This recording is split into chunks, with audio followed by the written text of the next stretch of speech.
ابتدا اللہ کے نام سے جو انتہائی مہربان اور نہایت رحم فرمانے والا ہے۔ اے لوگو جو ایمان لائے ہو، تمہارے ازواج اور تمہاری اولاد میں سے بعض تمہارے دشمن ہیں، ان سے ہوشیار رہو، اور اگر تم عفو درگزر سے کام لو اور معاف کر دو تو اللہ غفور الرحیم ہے۔ ترجمہ آیت نمبر 14 سورہ تغابن۔ معزز احباب و سامعین، السلام علیکم۔ سورہ تغابن کی آیت مذکورہ میں اللہ سبحانہ وتعالی ہمیں نہ صرف مطلع بلکہ خبردار کر رہے ہیں ہمارے ازواج اور اولاد کی طرف سے۔ یوں تو اس آیت کے مخاطب اس وقت کے چند ایک مخصوص لوگ تھے، مگر جیسا کہ آپ جانتے ہی ہیں کہ اللہ کا یہ کلام بلکہ اس کی ایک ایک آیت ہر زمانے کے لیے اتنی ہی بامانی اور کارآمد ہے جتنی وہ اپنی شان نزول کے وقت تھی۔ آج بھی اس کی تر و تازگی وقتاً فوقتاً ہم پر عیاں ہوتی رہتی ہے۔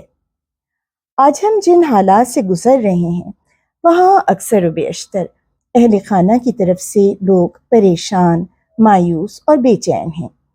دنیاوی مسائل اور جھگڑے ایک اژدہے کی مانند منہ کھولے ہماری آپس کی خانوی خوشیوں کو نگلنے کے لیے ہر دم تیار نظر آتے ہیں۔ خلا اور طلاق کا تناسب یعنی ریشو پروپورشن ہر گزرتے دن کے ساتھ عروج پکڑتا جا رہا ہے، ہائے سے ہائے ہوتا چلا جا رہا ہے۔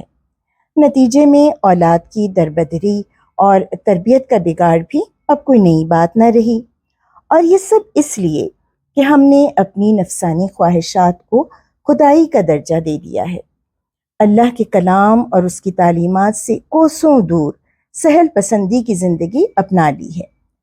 جس بات کو جی چاہے اسے پورا کرنا اپنے اوپر لازم کر لیا ہے، پھر چاہے وہ صحیح ہو یا غلط، اچھا ہو یا برا، ثواب ہو یا گناہ، ہم نے اپنے دل کی خواہش کو ہی اہمیت دینی ہے، اور وہ بھی حلال و حرام کی تمام قیود توڑ کر، امر و نہی کے تمام بندھنوں سے آزاد ہو کر۔ اب جبکہ اللہ تعالیٰ نے دنیا کے لیے کچھ اصول و ضوابط وضع کر دیے اور ان کا تقاضا بھی بتا دیا کہ ان کی پیروی میں سکون و عافیت اور ان سے بغاوت میں مشقت و مصیبت ہے، تو اللہ کی بات تو پتھر پر لکیر ہو گئی نا۔ اب اس سے ہٹ کر ہم جو بھی کریں گے اپنی ذمہ داری پر کریں گے، اور یہی ہم کر رہے ہیں، اور پھر اوپر سے روتے ایسے ہیں جیسے ہم پر بڑا ظلم ہو گیا ہو۔ ہے نا مزہ کا خیز بات؟ خیر، تو بات ہو رہی تھی ان رشتوں سے متعلق جو ہمارے دل سے قریب اور ہمارے بہت اپنے ہوتے ہیں، روز و شب جن سے ہمارا سابقہ رہتا ہے، مگر اللہ تعالیٰ ہمیں ان سے ہی خبردار کر رہے ہیں، کیونکہ ایسا بہت کم ہوتا ہے کہ اگر آپ اللہ کی ہدایت اور اس کی تعلیمات پر چلنے کی کوشش کر رہے ہیں تو آپ کے ازواج یعنی آپ کے شریک حیات اور آپ کی اولاد آپ کے ساتھ سیم پیج پر ہو۔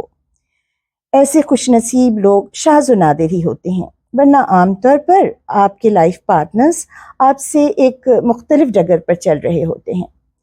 وہ نہ صرف یہ کہ خود غلط طرز زندگی اپناتے ہیں بلکہ آپ کو بھی اس کے لیے مجبور کرتے ہیں۔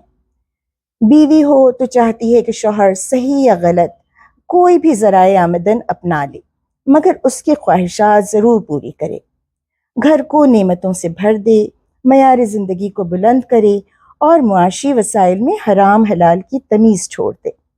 اور شوہر ہو تو چاہتا ہے کہ بیوی زندگی کے صحیح یا غلط ہر پہلو میں اس کا ساتھ دے، یہاں تک کہ ضرورت پڑے تو شوہر کی ترقی کے لیے اپنی نسوانیت کے استعمال سے بھی گریز نہ کرے۔ اور اب چونکہ معاشرے میں مادہ پرستی یعنی مٹیریلزم بہت عام ہے اور نفس نیکی کی نسبت برائی کی جانب جلد مائل ہوتا ہے، تو اولاد بھی عام طور پر اسی پیرنٹ کے نقش قدم پر چل پڑتی ہے جو اسے دنیاوی نقطۂ نظر سے دلکش نظر آتا ہے، پھر چاہے وہ ماں ہو یا باپ۔ اور ان میں ایسے بھی افراد ہیں جو قرآنی آیات یا احادیث کا حوالہ دے کر اور انہیں اپنے مطلب کے لیے استعمال کر کے اپنے شریک حیات کو اللہ کے احکامات کی خلاف ورزی کرنے پر اکساتے ہیں۔ ایسے تمام اہل خانہ جنہیں اپنی عاقبت کی فکر نہ ہو تو انہیں آپ کی کیا فکر ہوگی؟ آپ جائیں جہنم میں ان کی بلا سے۔ اسی سبب سے اللہ تعالیٰ نے اہل ایمان کو مخاطب کر کے خبردار کیا ہے کہ دیکھو کہیں ایسا نہ ہو تم ان کی دل لبھانے والی باتوں میں آ کر اپنی آخرت گنوا بیٹھو اور اللہ کی ہدایت سے منحرف ہو کر دنیا میں تباہی اور آخرت میں جہنم کے راستے پر چل پڑو۔ اسی بات کے سدباب کے طور پر اللہ تعالیٰ نے ہمیں متبادل راہ سجھائی ہے، اور وہ یہ کہ اپنے گھر والوں کے ساتھ اچھے انداز سے معاملہ کرتے ہوئے بھی ہم صراط مستقیم پر مضبوطی سے جمے رہ سکتے ہیں۔ اس کے لیے ہمیں بس صبر و برداشت اور استقامت چاہیے اور اللہ پر مکمل توکل۔ اگر اہل خانہ کے ساتھ خوش اسلوبی اور حسن سلوک اختیار کیا جائے اور خلوص اور محبت سے اپنی بات ان تک پہنچائی جائے تو کوئی وجہ نہیں کہ ان کے دلوں پر اثر نہ ہو۔ اور پھر درگزر اور معافی تو ایسی صفات ہیں جو پتھر دل سے پتھر دل انسان کو بھی موم کر دیتی ہیں، اور یہ تو ہمارے اپنے ہیں جو ذرا سا راستے سے بھٹک گئے ہیں۔ اگر اللہ نے چاہا اور تھوڑی سی بھی ان میں بھلائی دیکھی تو وہ انشاءاللہ ضرور راہ راست پر آ جائیں گے۔ اللہ ہم سب کو نیکی اور خیر کی توفیق دے، آمین۔ اللہ نگہبان۔